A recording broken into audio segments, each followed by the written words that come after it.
Have you ever looked at another studio owner or fitness educator online and thought, wow, she really has it all figured out? The beautiful videos, the thriving business, the app, the clients, the energy. But here's what we rarely see: the uncertainty behind the scenes, the moments of thinking, am I even qualified to do this? The late nights figuring out the tech, the failed attempts, the awkward first videos, and that learning curve that no one actually talks about. Well, in today's conversation, I'm peeling back the curtain with someone who's built an incredible business in our industry. But what's fascinating to me isn't just what she's built, it's how she's kept building without needing everything to be perfect first. Because if you've ever thought, I just need more confidence before I make my next move, this episode may completely change how you think about growth. Well, hi there, I'm Seran Glanfield. I'm a business and marketing strategist just for boutique fitness studio owners like you. If you're ready to be inspired and make a bigger impact, you're in the right place. All you need are a few key strategies, the right mindset, and some support along the way. Join me as I share the real-life insights that will help you grow a sustainable and profitable studio. This is the Pilates Business Podcast. Welcome back to the Pilates Business Podcast. I'm so glad that you're here today with me and with Sara Talbert. Thank you so much for joining. Our guest today, Sara, is someone who has built a reputation around movement. You've probably seen her online. She has a fabulous digital presence. She is also a movement educator and the owner and founder of B Pilates Boutique in Colorado, the founder of ST Pilates, and more recently, Lume Movement. And she brings a really unique perspective to this podcast and the conversation I'm about to have, because she sits at that intersection of teacher and mentor and educator and entrepreneur. On top of all of that, she has been in the Pilates world since 1998. And I was so fortunate to recently meet Sara face-to-face in person at the Nashville Pilates conference, which was fantastic for everyone. And I'm so excited to have you finally here with us today. And thank you so much for joining. Welcome. Thank you so much. I'm so happy to be here and chat with you. We're going to have such a good time. Okay, so I want us to rewind a little bit back to the beginning. You know, you have had your entire career has been in this industry, which is incredible. And so I'd love for you to go back to the beginning about how you share with us a little bit about how you got started, and then a little bit about, you know, the journey you've taken that's kind of gotten you to where you are today with all of these incredible things that you are now focused on. All right.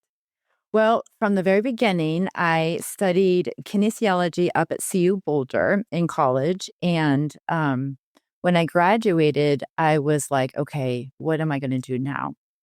A lot of the friends of mine were going into like PT or occupational therapy or something like that. And I thought to myself, that might be a little slow paced and maybe not boring, but just not as fast as I like to move. And I also mentioned as a kid, I did gymnastics for all of elementary, and then middle school hit and I got tall and I was like, okay, this isn't going to work anymore. But there's this kind of deep love for moving and inversions and grabbing bars and pulling and all that. So that's in my history. And then let's see here. I remember reading an article about Pilates in one of my magazines, and it said it's really good for your abs. And so being young in my 20s, I'm like, well, that's good. I need abs, you know?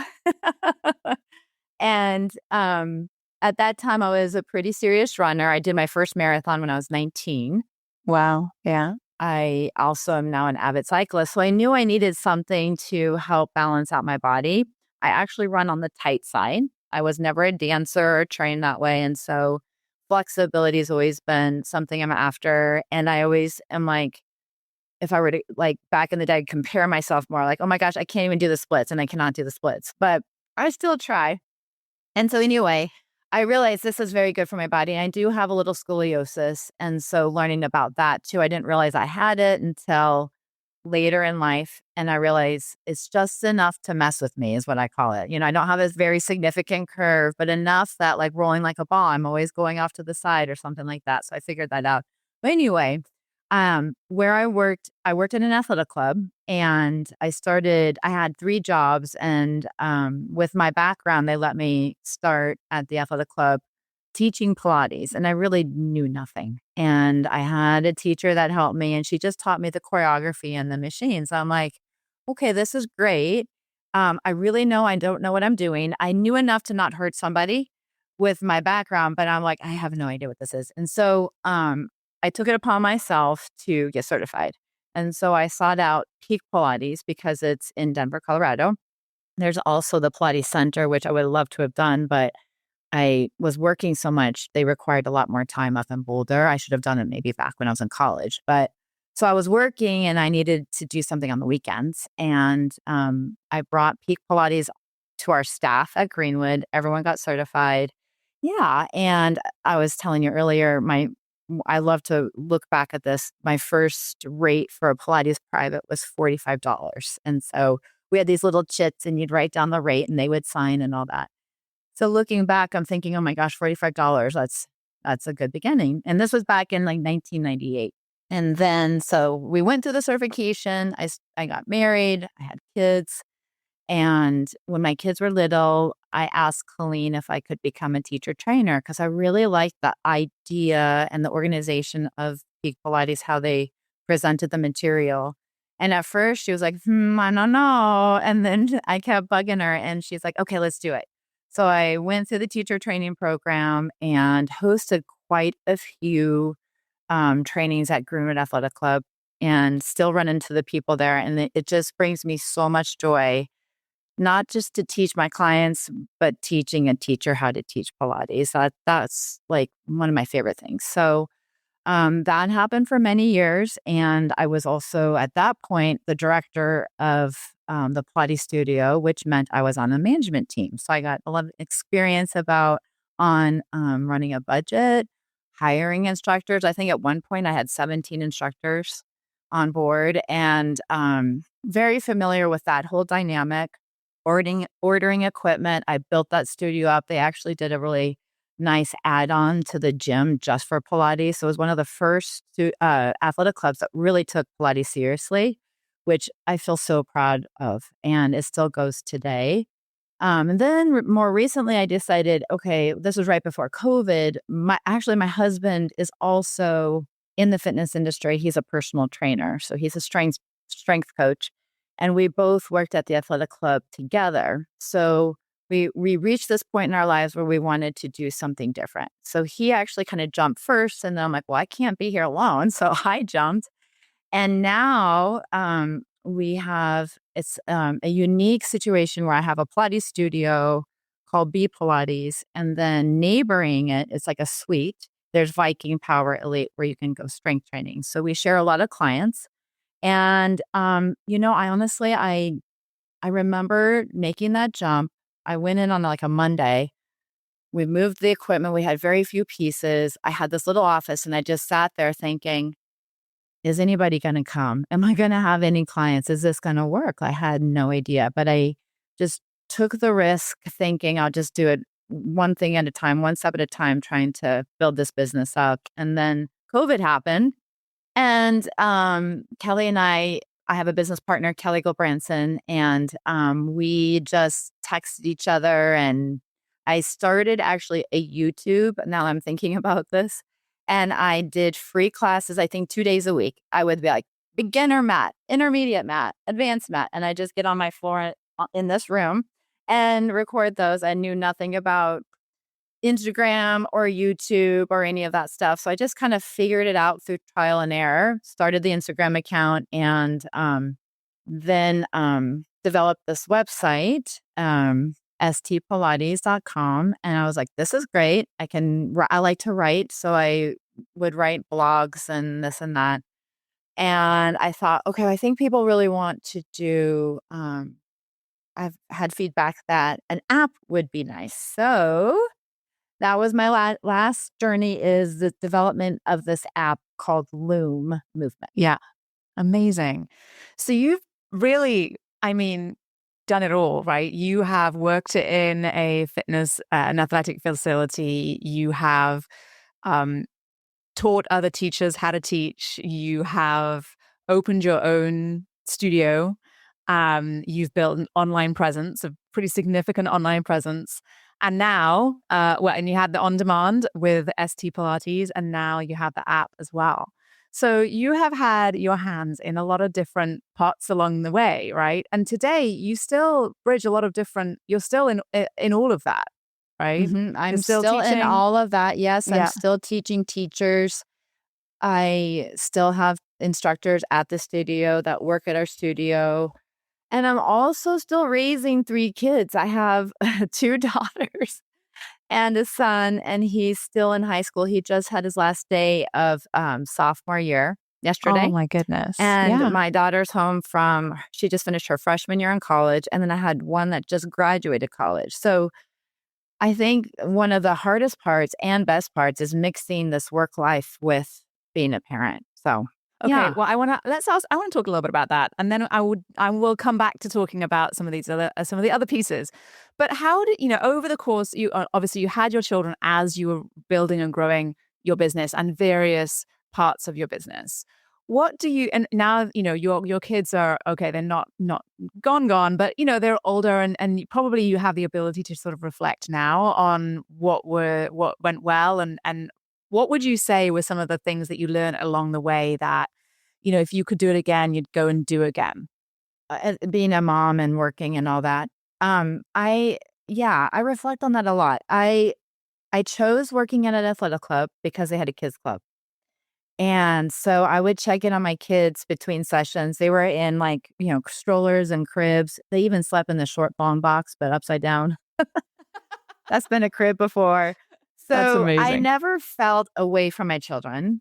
And I would nurse them, breastfed them in between clients. Like I remember all of these moments. And I think what I learned, there was times where I was like, I just want to be a stay-at-home mom. I don't think I want to do all this. This is so much work getting up so early and being so organized. But I look back and now I see a lot of parents having these moments of that didn't work maybe outside the home. We all know working in the home is a full-time job, but outside the home. And I feel like sometimes I'm so glad I held on to it because I do have so much more to do and so much more to give. And there's something there for me to do. So I kind of knew that in the back of my head.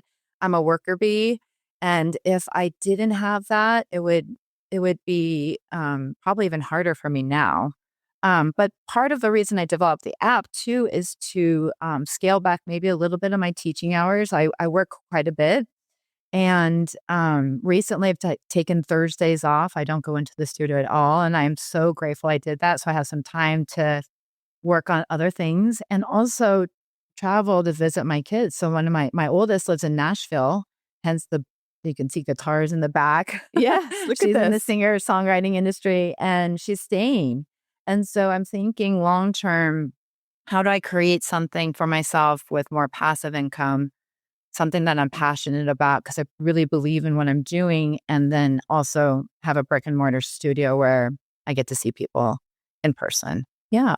I think it's really powerful what you just said.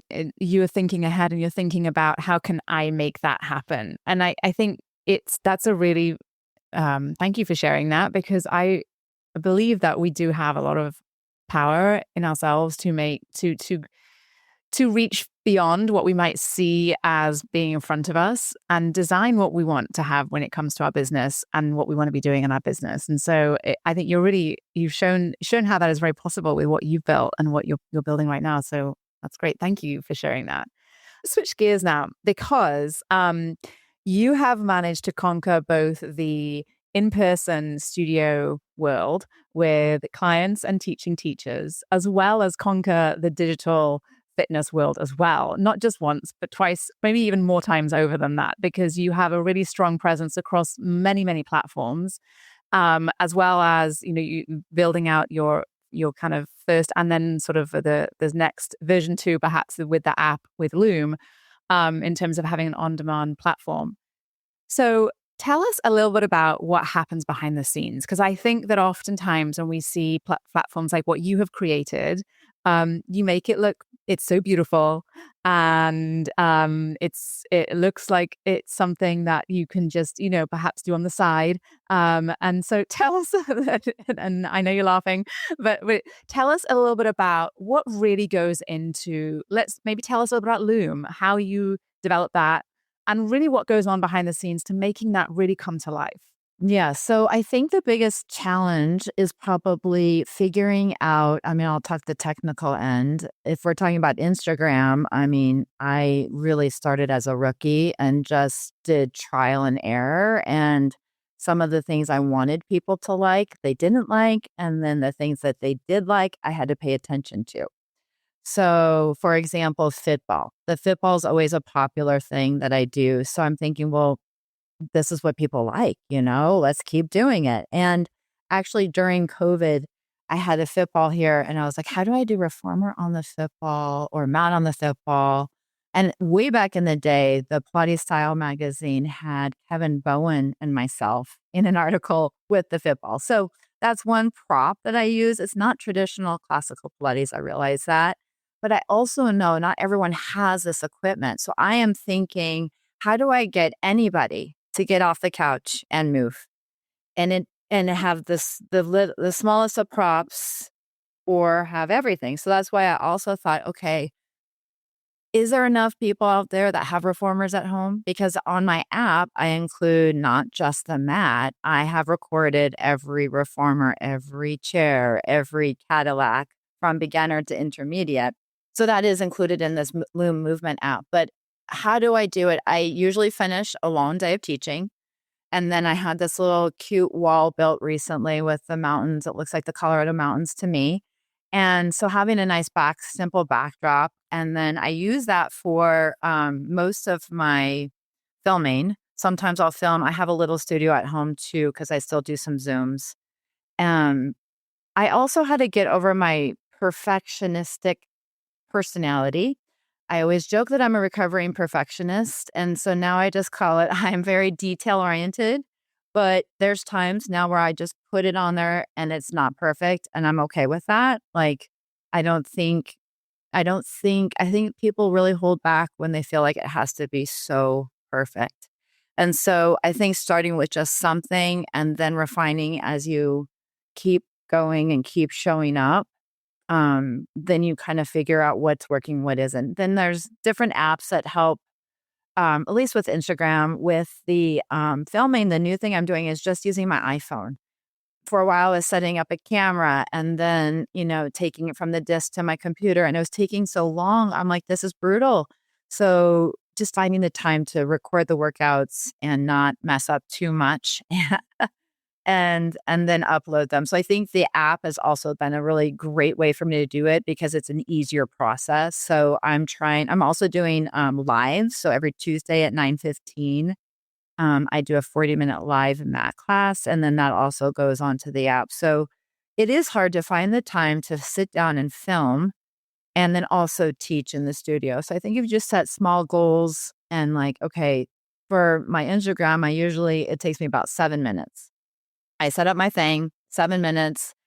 The editing takes, I kind of give myself a time limit because it's such a rabbit hole and I don't really want to spend the rest of my life on Instagram or editing my videos.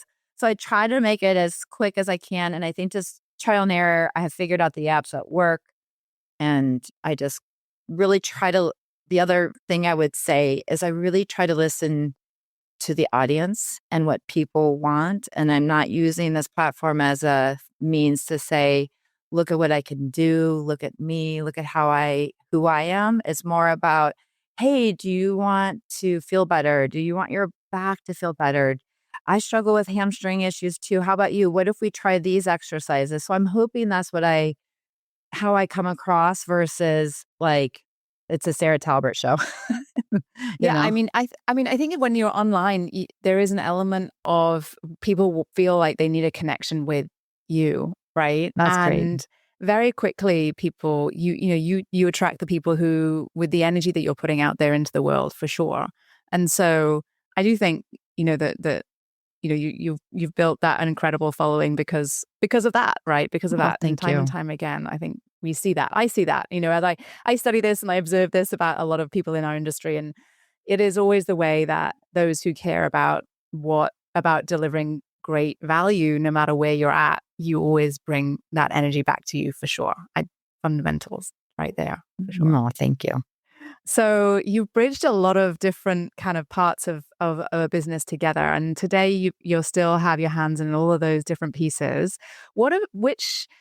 Obviously you're someone who is very driven, who is willing to put in, effort to learn things, to do new things, to challenge yourself. I think that is a certain kind of character that we see is a type that does well generally in business. But upon reflection, now looking back, because we have you've been doing this for a long time, tell me a little bit about how you feel that you have perhaps evolved through the journey in the industry and what all of the different projects that you've undertaken. I would say I've evolved probably not being so hard on myself. Because if you do that, it's really hard to move forward. So if I make a mistake, I'm like, oops, look at that. You see it and you move on. I think also I am a forever student. I get very excited when I have lessons and learn something new. So I for sure am not someone to say I know it all and this is the only way to do it. I have my favorite ways to do it, ways I think really work well, but I'll never be the person that says this is the absolute way it has to be done. And I've been exposed to that and it hasn't worked well for me. I think evolving also means just showing up, maybe when you don't feel like it.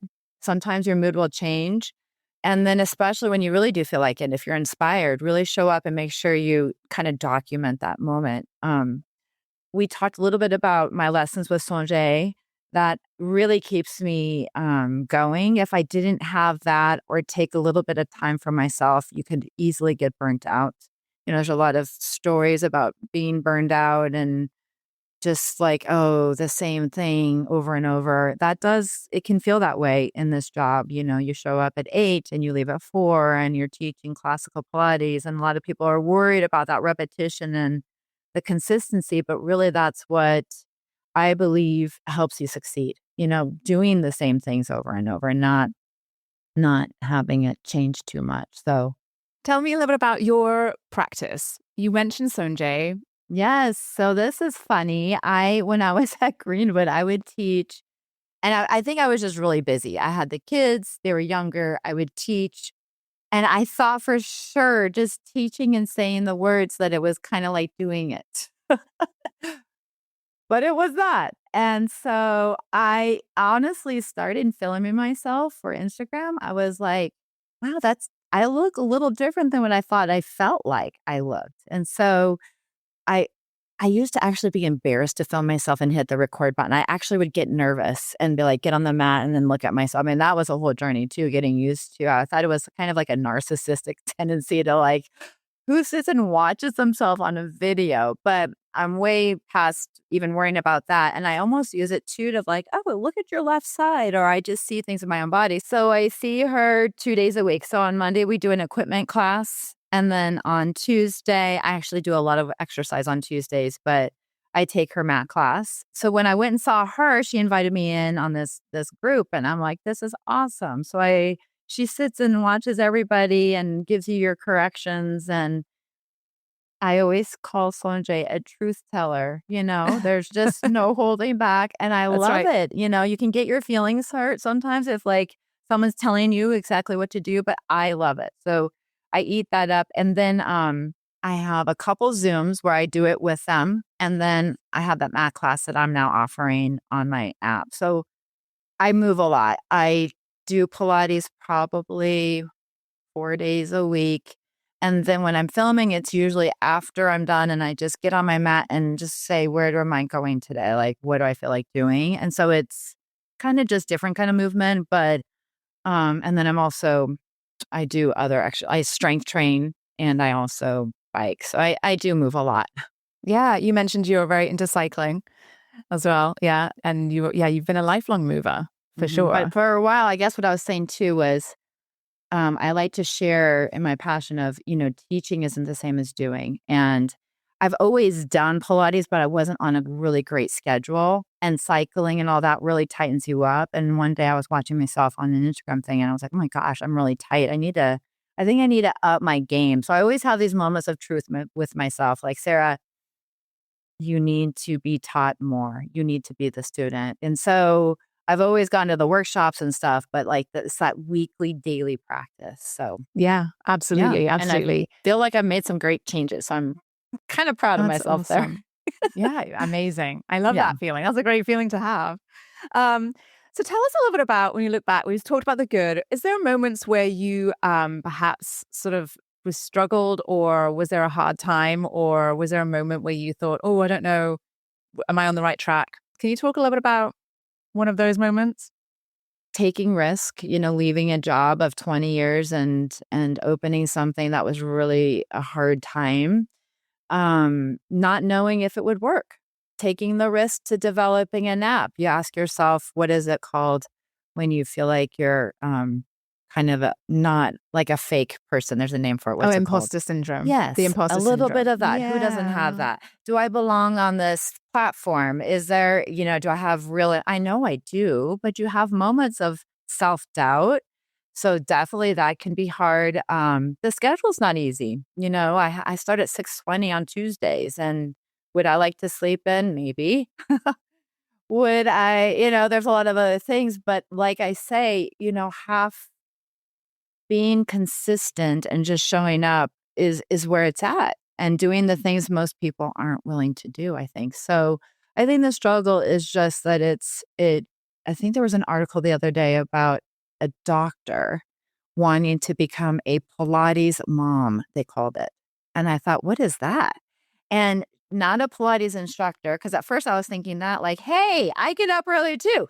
But it was this concept of a Pilates mom would be someone that has matching sets, comes in with the coffee, and gets all the lessons. And this doctor was feeling slightly, I'm going to use the word jealous, or like, I want to have that schedule.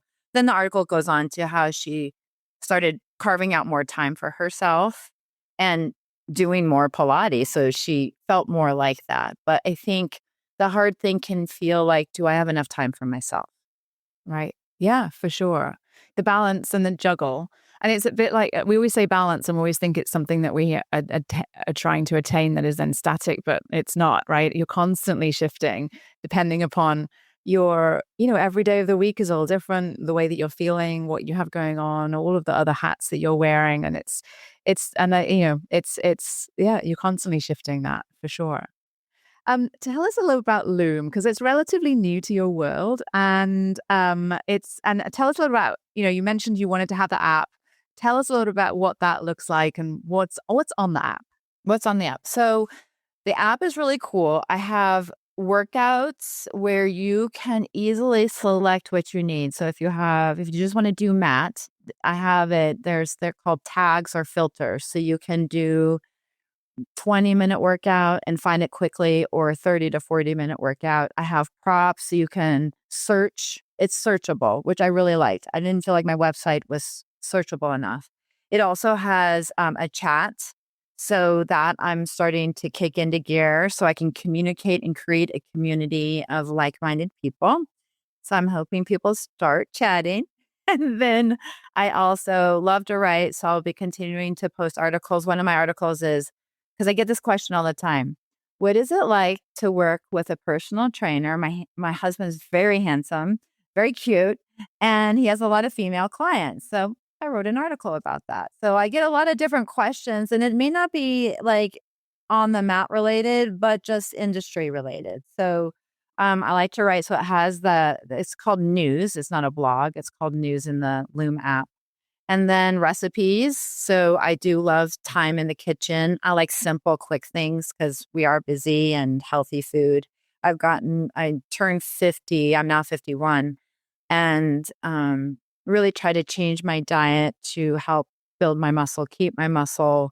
Being a runner, and when I used to be more of a carbohydrate girl, I would actually eat all carbs. So just things that I've tried through my own life that have worked, I love sharing that information. Yeah. So what's your favorite meal right now? What's on the menu in the Talbot house?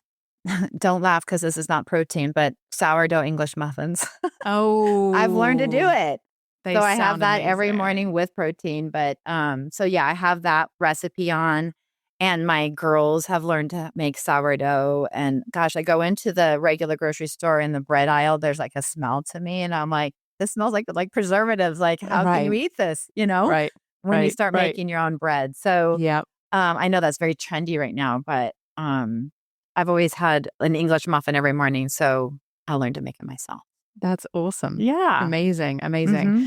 And tell me a little bit about what's next for you or what's coming or where your focus is because obviously you're unstoppable. You're not stopping. You're not slowing I'm not down stopping. That's at true. all. So tell us all a little bit about how, the rest of the year plays out for you and what you're focused on.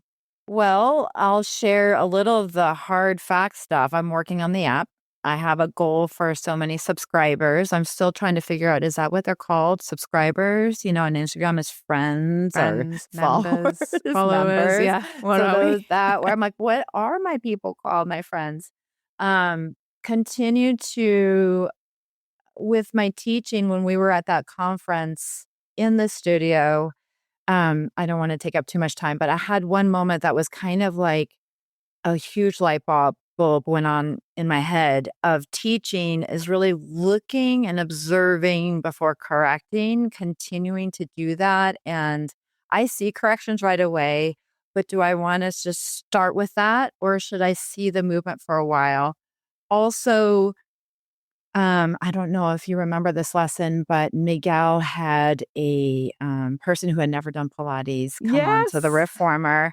And that was really, I told the story all week when I got back, like teach Pilates, teach overhead, teach these exercises without the fear they're going to get injured, right? I feel like a lot of instructors hold back. So I've been trying to keep pushing my clients to that next level and not always modifications or assuming they can't do it. Obviously, I take care of the people that really cannot do it, but there's a lot of people that can, and we just need to keep going there. So keeping my I'm always thinking about how do I teach? How do I want to show up? What kind of energy do I want to bring into this lesson so they feel really good when they're done? So keeping with that, building the app. And then a dream I have is maybe I would like to do where we go off site and do a Pilates retreat. So I've been talking to some people and I haven't figured it out yet. I know there's different locations and whatnot.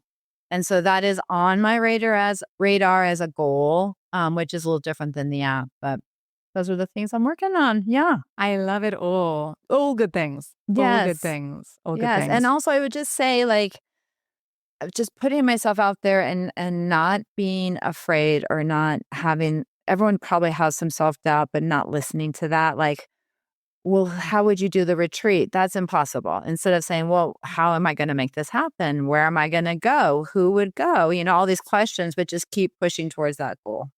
Yeah. Do you think that that is something that you have now because you have done it so many times that you're going to figure it out? Or what do you think is the shift that's happened with that kind of mindset? I'm just curious as to your thoughts. Yeah, I think just reading books on, I read a lot and read books on business and just also trying to be a little more fearless. I think just like it does take confidence and there's times I don't feel confident, but just try, Yeah, right? You got to try. absolutely. Like even my daughter's trying this industry of singer-songwriting. I mean, think about how challenging that's got to be.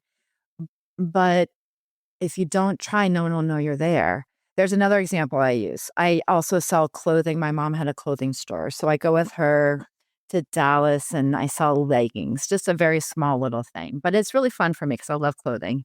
And I got this box of clothing and it sat in my office. And I looked at it and I'm like, if I don't ever unpack the box and put it on a hanger and show people the clothing, it will never sell.